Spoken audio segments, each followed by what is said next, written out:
Ya Kadama TV Kadama ina kintu kyemulugunya wano bintu ekikwatagana ne ku byokunywa sobe tumuwulirize. Kadama assalamu alaikum. Ebisonde fira kasero butika. Simanyi okwina manko ku Walabu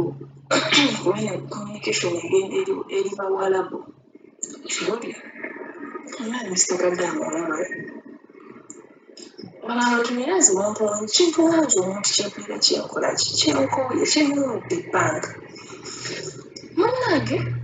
omukazi bamanyi okuleeta muno ebicupa bya soda manyi no Pepsi mwana baliwo kyekika kya soda kye bamanyi muno owe Saudi bw'onyuma ekigambo Pepsi buli Walabu lwategeera bakyekyokolo kiri ebintu kyategeera boneka juice baleeta soda Pepsi ng'oyo oyo kale tebamutera nnyo mukweka naye ate mulimu amukweka mutalaba nakasasiro wala butasuula kasasiro wabula n'ekyupa ekyo n'akitwala kasasiro n'akyesuulirayo ebweru olw'okuba tebakuwaddeeko naye mulimu abatamugenda nnyo kale abatamuduwa abatadde awo ayiika nnyo malusu olwa sooda kati bamunywako enjogeza ng'amaze kisumululayo oyo aweddemu bamwenenya nti baddamu nnyo okumunywa nnyo kiri awo yasobola okubeerayo mu fridge naye n'onywako naye nga nawe bamukoowa agenda tuuka ekisaanye mukoowa ng'omuntu bw'akoowa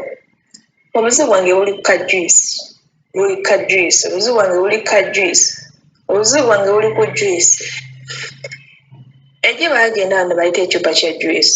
oyamala okinywako enjogeza omanyi sikwatako nga tebannakiggyako kasiiru sikikwatako kati oba akaggyeeko nange nendeta akakopo neefukamu nenywako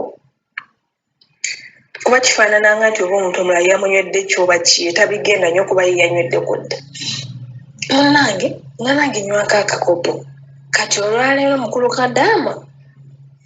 baleese omulala ejja ekiro baleese ekicupa ekirala nze mwennyini nzira kitadde mu fridge nga kipya ku makya ngedde nga kipya kati zino essaawa awo ssaawa 8 awo paka ku 9 mba neebase mu nzira yokko neneebakamu kati bwe nsukka nengemeni ninjoza ebintu nange mpulira nkooye okunywa Pepsi ate olwaleero naye era nga taliimu kati kitegeeza olina okunywa mazzi oba kikubusa oba ki olina kunywa mazzi ngenza mu fridge neme kunywa tuze kuba Pepsi temuli nnyo ku kijuyisi kuba omukulu nagenza okuddamu ekireberako ng'akisumuludde nengamba naye kanfukeko mu kakopo nyweko ekicupa akikwese olw'okuba luli nanywako naye nga kyekikutuusa kweyesa okweka ka juice munnagaane kunywako neweekamirira amazzi nga balinga abagamba nti onoonya musaayi oba mazzi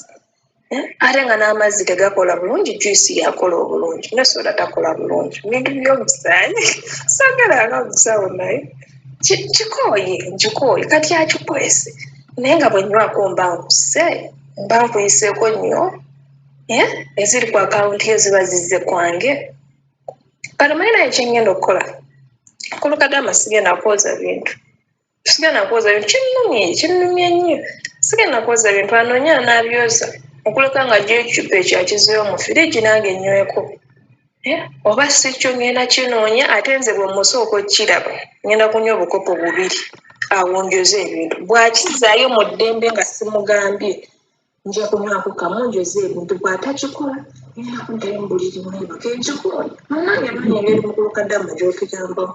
otusobolwaka ku masimu gaabo oba onoonya oba ogenda kazanyaza otya naye ng'azeko omuntu abankikooye akwamulugunya kwange okwaleero mukulu Kadama